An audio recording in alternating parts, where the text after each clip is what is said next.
आजच्या व्हिडिओमध्ये combine group बी यामधील काही प्रश्न पहिल्या व्हिडिओमध्ये मी सोडवले आहेत, तर काही प्रश्न या व्हिडिओमध्ये आहेत. तर बघा, पहिला प्रश्न काय आहे, 21 मुलीच्या रांगेमध्ये जेव्हा मोनिकाला उजवीकडे चौथ्या जागेवर हलवले जाते तर ती रांगेच्या डाव्या बाजूने 12व्या जागी येते, तर तिची हलवण्याआधीची रांगेच्या उजव्या बाजूने कितवी जागा होती? कितवी जागा होती? तर एकूण मुली किती येतात? तर एकूण 21 मुली येतात. ही उजवी बाजू आणि ही डावी बाजू. तर डावीकडून तिचं आता स्थान किती वय? 12वं आहे. तर ती हलवली होती कोणीकडं? उजवीकडे हलवली होती. मग तिच्या डावीकडे किती असतील? 1 2 3 आणि चौथ्या स्थानी होती. मग 11, हे 10, हे 9 आणि 8व्या स्थानी, डावीकडून 8व्या स्थानी या. तर तिच्या डावीकडे किती येतात? 7 मुली येतात.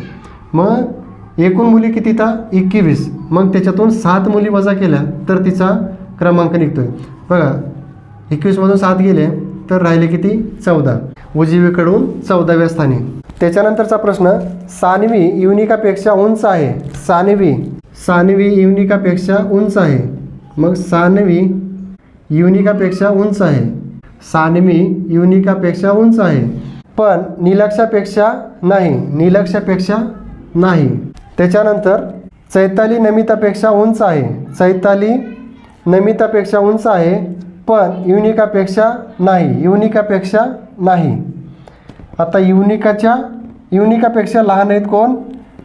चैताली आणि नमिता. तर याच्यातील सर्वात उंच कोणचा? मग ह्या सगळ्या ह्याच्यानंतर येतात आणि सगळ्यात उंच कोण आहे? नीलाक्षा. त्यानंतरचा प्रश्न आहे हा. तर काय सांगितलं? एक्सची किंमत किती? आता त्रिकोणाच्या कोणाची बेरीज किती असते? तर 180 असते. मग 180 घेतलं तर हे आता याचं किती अंश आहे? तर 30x अंश अधिक हे 40x अंश आणि हे किती? 38 अधिक x अंश. मग अगोदर चल एकड करो आणि अंक एकड करो. मग चलाची बेरीज किती झाली? 41 आणि हे 30 किती झालं? 71x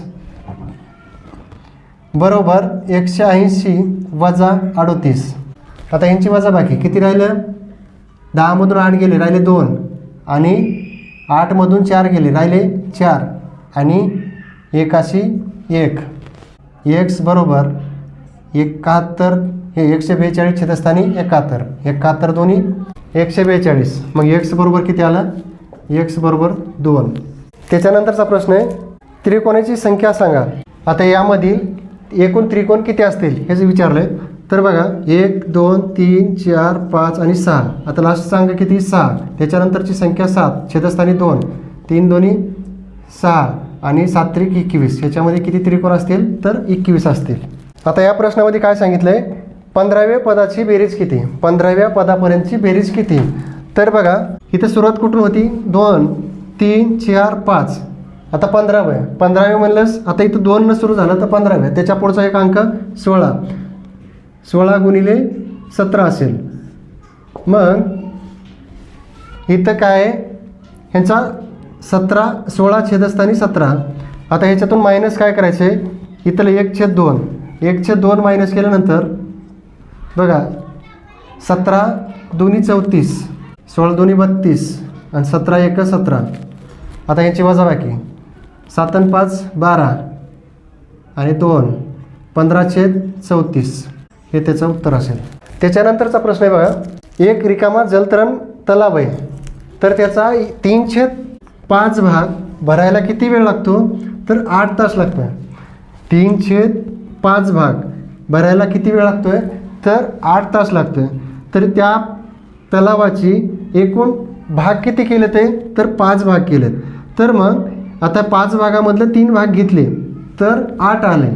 तर ह्याच्यातलं राहिले किती भाग? 2/5 भाग राहिला. तर याला किती? याचं झालं 2 गुणिले 5, 2 छेदस्थानी 5 गुणिले 8 छेदस्थानी 3/5. याचा उलटून गुणिले 5 छेदस्थानी 3. आता 5 5 कटले, 8 दोन्ही 16 छेदस्थानी 3. आता राहिले किती? 3 5 15 आणि 3 3 3. आता ह्याचं किती येईल? 5 तास 20 मिनटं. त्याच्यानंतरचा प्रश्न आहे बघा, एका आयताचे मोजमाप करताना एका बाजूचे माप 5% वाढले तर दुसऱ्या बाजूचे माप 10% कमी झाले तर आयताचे क्षेत्रफळातील मोजमापातील करताना झालेले त्रुटीची टक्केवारी काढा. बघा कसं सोडवायचं ते. हा आयत आहे, समजा याला दोन्ही बाजू समान धरल्या, फरक तेवढाच निघतोय. आणि हा आयताच्या 5% वाढली 105 झाले आणि इथं 10% घटले तर 90 झाले. तर याचं किती आलं 10,000. आता याची किती येईल 0ला 0, 9 5 45 आणि 9 1 9. मग ही किती झाली 100%. तर हे वजा केले ह्याच्यातून 9,450. किती राहते 5 5 0 किती राहिलं 550. तर 550ला किती, मग 550 गुणिले 100 छेदस्थानी हे किती 10,000. 4 0 3 0 कटले 3 0 कटले आणि पॉईंट 5.5.